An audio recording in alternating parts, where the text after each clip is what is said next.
As a dentist, ethics is a topic you learned about in school and through your years of practice. What you may not have learned about is how your practice can accidentally do something unethical.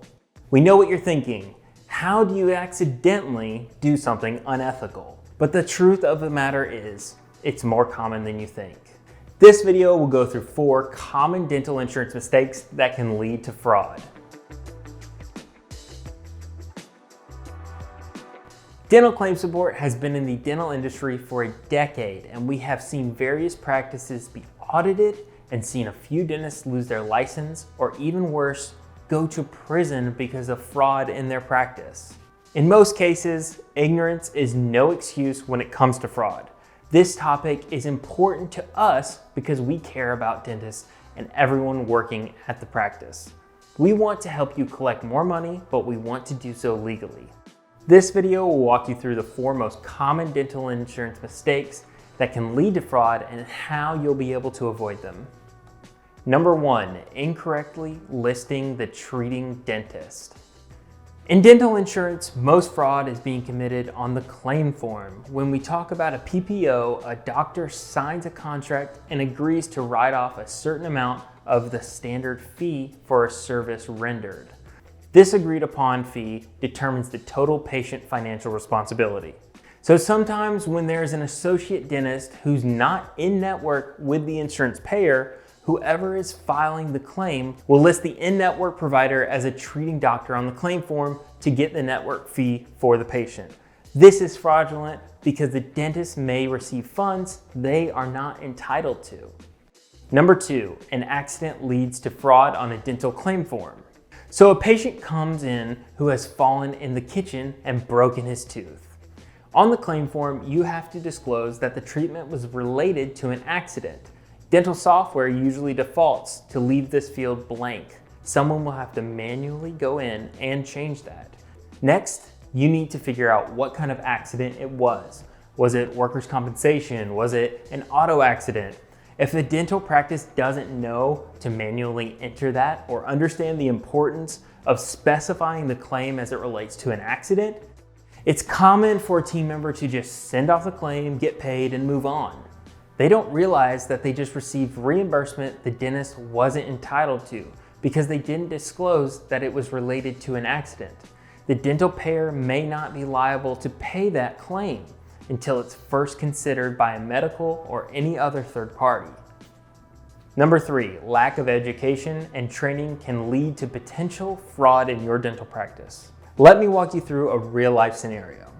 A dentist called and he was in a panic because someone turned him into the state dental board and he was being investigated for insurance fraud. He says, "I thought insurance fraud was reporting something you didn't do. I had no idea that there was other types of insurance claim fraud." His office manager was mad and turned him in. Why? Unknowingly, for a number of years, whenever they had a temporary doctor filling in for a doctor who may have been on vacation or sick, they were reporting that the treating doctor was the owner instead of the doctor filling in. So time goes on and the dentist decides he wants to sell his practice. This leads to a restructuring and people losing their jobs. His office manager was upset because she'd been there X number of years and he sold the practice. So she turned him in for inaccurate reporting and receiving money he was not entitled to. He technically was unaware of what was happening, but because his name was on the practice, he is responsible. In the end, he had to resubmit all of the claims wrongly listing him as the treating dentist and list the proper treating dentist. This resulted in refunds being issued to the payer for inaccurate benefit reimbursement.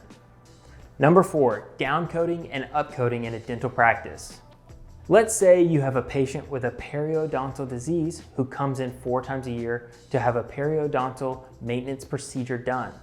But twice a year, the hygienist just codes a prophy when a periodontal maintenance procedure was actually performed. It gets sent in as a prophy because their benefit plan pays for 2 prophies a year, which is a cleaning, and 2 periodontal maintenance procedures a year. This leads the dentist to receive benefits they weren't entitled to because it has been down-coded. On the flip side, there's upcoding. This is when a patient comes in and has what's known as an impacted tooth in the bone. It requires removing the bone around the tooth with a surgical burr, or sectioning off that tooth for removal. This extraction was a routine extraction, but a surgical extraction was reported. A surgical extraction code pays at a higher reimbursement level. This procedure does not qualify as a surgical extraction. It's a specific but clear line that every dentist should be aware of. You are now able to save your dental practice from these common mistakes that can lead to fraud. Education is power. In this case, it can save your practice from making a common small mistake that can lead to a huge problem. That directly leads to a loss of revenue. We know that it's tedious and meticulous work. Remember, ignorance is no excuse and will not keep you from losing your license or going to prison. Learn everything you can about common claim submission errors, coding, and making sure your team is up to date on all the best practices. You can learn the best practices at Dental Claims Academy, link in the description.